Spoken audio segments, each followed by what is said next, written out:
Good evening friends, আবার একটা নতুন ব্লগের সঙ্গে চলে এলাম।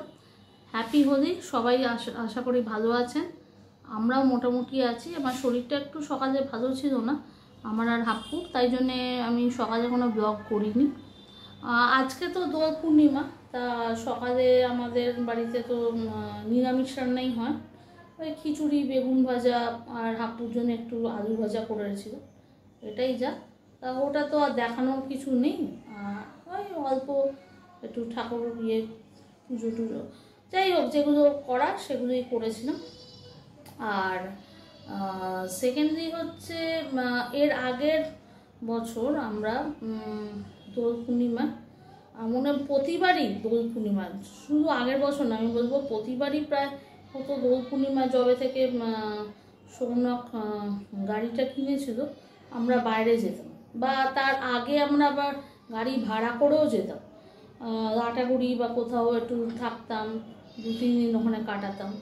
তাই এর আগের দোল পূর্ণিমাও তো আমরা গিয়েছিলাম, লাটাগুড়িতে গিয়েছিলাম একটা রিসর্টের নামটা বললে আপনারা হয়তো দেখে নেবেন, কিন্তু এখন আমি রিসর্টের নামটা বলছি না এই কারণে, কারণ আমি I was not happy with the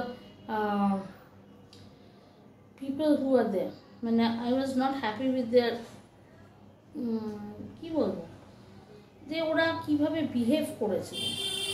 মানে আমার যেহেতু আমার ভাসুর ওখানকার চেনা জানা ছিল, তাই জন্যে সুপ্রতিম দেব, তাই জন্যে তারা ফোন করে বলে দিয়েছিল কোনোভাবে আমার, মানে হসপিটালিটি, যেটা আমরা বলি hospitality, this is the right word, I was not getting at that right time.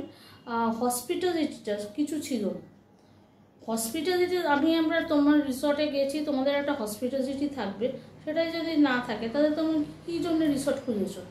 আমার ভাসুর মানে সুপ্রতিম দেব যেহেতু আমার ওখানকার মালিককে চেনে, সে বলে দিয়েছিল কোনো খাবার দিবি না। সে আমাদের না লাঞ্চ, না ডিনার, না ব্রেকফাস্ট কোনো কিছু দেওয়া হচ্ছিল না, ঠিক আছে। এবং আমার শাশুড়ি মিসেস ভারতী দেব, তিনি ফোন করে করে আমার মানে নন স্টপ ফোন করে যাচ্ছিলো আমার হাজব্যান্ডকে, সৌনককে। আর সৌনক তারপর ফোন করে বলে, হ্যাঁ কী হয়েছে, বলে কেন ঘুরতে গেছিস কেন? ও তার মানে তোদের এখন টাকা আছে, ঘুরতে যাচ্ছিস, তাহলে তো আমাকে মিথ্যে কথা বলিস, এই করিস সেই করিস। তাহলে this are not the things, এগুলো কিন্তু কোনো রকমের জিনিস নয়, এগুলো বলা উচিতও না। তা যাই হোক, যেটা সেই সময়টা কেটে গেছে, এখন তো আর ওটাও নেই। আমরা গিয়েছিলাম এই কারণেই, আমি প্রতিবারই যেতাম। ওই লাস্টবার গিয়েছিলাম যে 31 মার্চ আমার হাজব্যান্ড আমাদের যে অল্টো গাড়িটা ছিল সেটা সেল আউট করে দেয়, তা বলেছিলাম লাস্টবার সেল আউট করার আগে চলো একটু ঘুরে আসি, এটার জন্যই গিয়েছিলাম। আর আজকে তো সেরকম কিছু রান্না করিনি। সৌনক মারা যাওয়ার আগে আমাকে বলেছিল, আমাদের মানে নর্থ বেঙ্গলে 2 দিন হোলি হয়, মানে প্রথম দিন হয় আবির খেলা, সেকেন্ড দিন হয় রং খেলা। আবির খেলার দিন দোল পূর্ণিমা হিসেবে নিরামিষই খেত, কিন্তু রং খেলার দিন মাংস, মানে মাটন বা চিকেন বা এরকম কিছু, আর তার সঙ্গে ভাত খাওয়া হতো।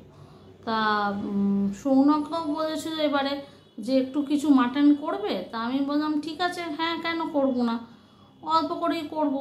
বললো হ্যাঁ বেশি করার দরকার নেই, কারণ আমি তো আর এখন বেশি খেতে পারি না। আর যদি আসে, মানে আমার মায়ের কথা বলছে, যদি মা আসেন, আর হাপ্পুও বেশি মাটন খায় না, হাপ্পু ওই আলুটা দিয়েই বেশি খায়, মাটন অল্পই একটু খেয়ে নেয়। যাই হোক, তা সেইটার জন্যই বলেছিল। তা কালকে হয়তো মাটন হবে, আমি জানি না কালকে আমি কোনো ব্লগ করবো কি না, but this is the thing. ভালো থাকবেন, সুখে থাকবেন, আর লাইক, শেয়ার, সাবস্ক্রাইব অলওয়েজ করবেন। বাই।